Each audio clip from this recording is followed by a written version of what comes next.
Okay, hey everyone, how's it going? So we're going to read some more early Lenin in 1895. This is called "What Are Our Ministers Thinking About?" And so let's see.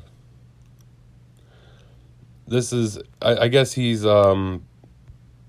basically. I haven't actually read into it. I just pulled it open, but he's he's going to be, I guess, what are our ministers thinking about? That's what it's called. So we're going to look in to see what he says here, and maybe look at some more context at the end. It says this was first published in 1924. It was written in the end of 1895 for a newspaper, and then it was first published in 1924, published according to a copy found in the archives of the police department. And here's something to remember about this is that, what Lenin was writing was it was considered political and therefore illegal during. So that's why they would find it in a police department.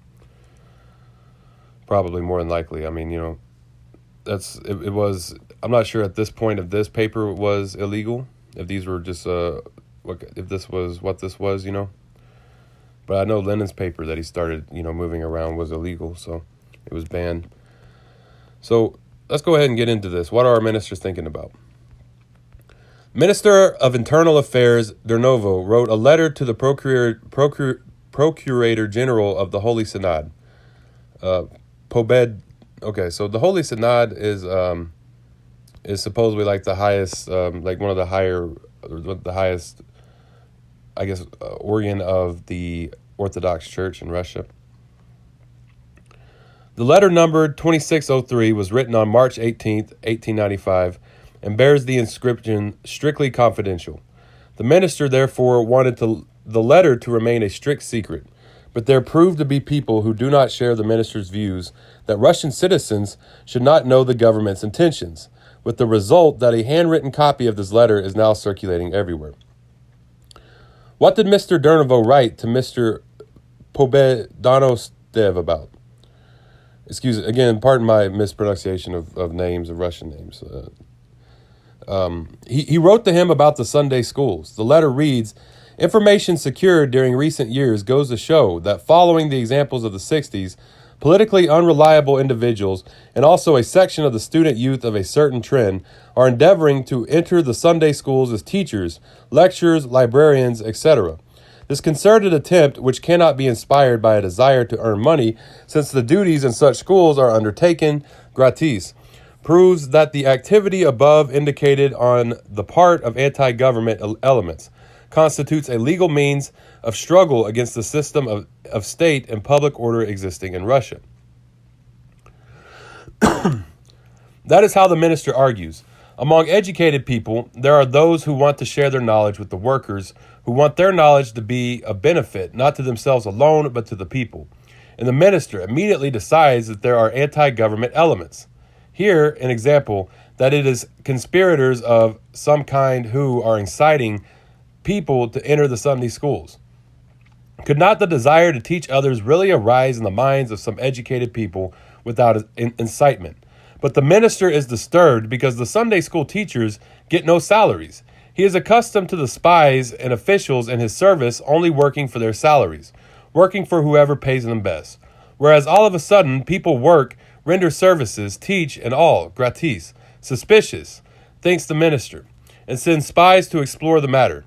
The letter goes on to say, "It is established from the following information received from spies whose existence is justified by the receipt of salaries, that not only do persons of a dangerous trend find their way into the teachers' ranks, but often the schools themselves are under the unofficial direction of a whole group of unreliable persons who have no connection at all with the official personnel, who deliver lectures in the evenings and give lessons to the pupils on the invitation of the men and women teachers they themselves have installed there. The fact that outside people are allowed to give lectures offers full scope for the infiltration of persons from frankly revolutionary circles at lectures. So then, if outside people who have not been endorsed and examined by priests and spies want to give lessons to workers, that is downright revolution. The minister regards the workers as gunpowder and knowledge as and education as a spark. The minister is convinced that if the spark falls into the gunpowder, the explosion will be directed first and foremost against the government. We cannot deny ourselves the pleasure of noting that in this rare instance we totally and unconditionally agree with the views of His Excellency. Further in his letter, the minister cites proofs of the correctness of his information. Fine proofs they are. Firstly, a letter of the Sunday school teacher whose name has still not been ascertained. The letter was confiscated during a search. It refers to a program of history lectures, to the idea of the enslaving and emancipation of the socialist states, and reference is made to the revolt of Razin and Pugachev. Evidently, these latter names scared the good minister so much that he very likely had a nightmare of peasants armed with pitchforks. The second proof. The Ministry of Internal Affairs is in possession of a program privately received for public lectures in a Moscow Sunday school on the following points: the origin of society, primitive society, the development of social organization, the state and what it is needed for, order, liberty, justice, forms of political structure, absolute and constitutional monarchy, labor the basis of the general welfare, usefulness and wealth, production, exchange, and capital, how wealth is distributed, the pursuit of private interests, property and the need for it, emancipation of the peasants together with the land, rent, profit wages, what do wages in their various forms depend on, thrift. The lectures in this program, which is undoubtedly unfit for an elementary school, give the lecturer every opportunity gradually to acquaint his pupils with the theories of Karl Marx, Engels, etc., while the person present on behalf of the diocesan authorities will hardly be in a position to detect the elements of social democratic propaganda in the lectures. So this is back to Lenin. The minister is evidently very much afraid of the theories of Marx and Engels. If he notices elements of them, even in the sort of program where not a trace of them is to be seen, what did the minister find unfit in it? Very likely the problem of the forms of political structure and the Constitution. Just take any geography textbook, Mr. Minister, and you will find those problems dealt with there. May adult workers not know the things that children are taught? But the minister places no reliance on persons from the diocesan police department. They will very likely fail to understand what is said. The letter ends with an enumeration of the unreliable teachers at the parish Sunday school of the Moscow mill of the Prokhorov Textile Company, the Sunday school in the town of Yelets, and the proposed school in Tiflis. Mr. Durnovo advises Mr. Pobed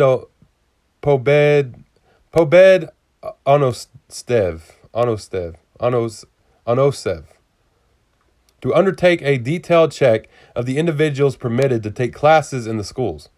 Now, when you read the list of teachers, your hair stands on end. All you get is ex-student, again an ex-student, and still again an ex-student of courses for ladies.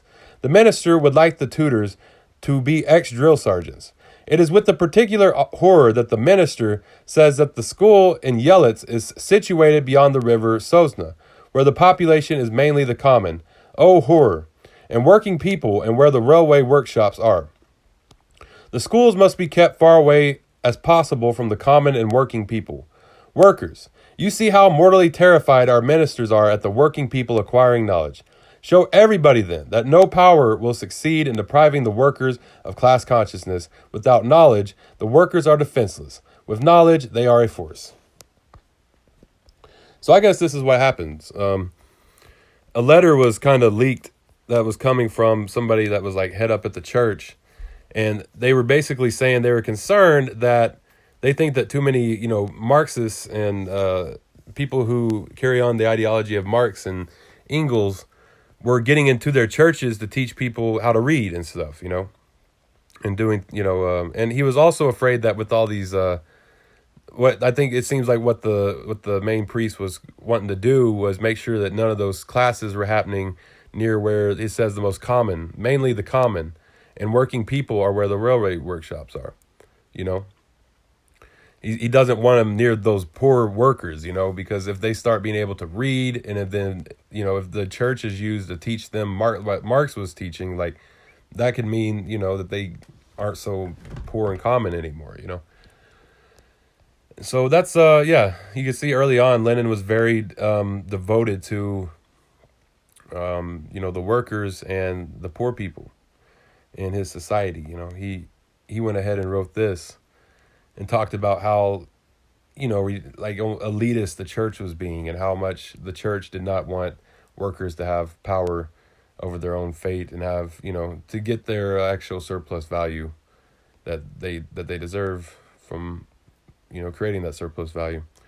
So yeah, all right. Well, this is Lenin. What are our ministers thinking about? If y'all want to follow me on Facebook, or you want to like me on Facebook, it's Marxist Saw. Twitter is Marxist Saw. YouTube is Marxist Saw, and TikTok is Marxist Saw.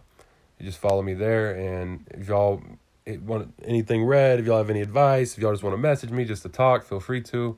Always feel free to hit me up anywhere on there. And yeah, thank y'all for tuning in. We'll be getting into more readings. And y'all have a great day. Dodal Goi Wado.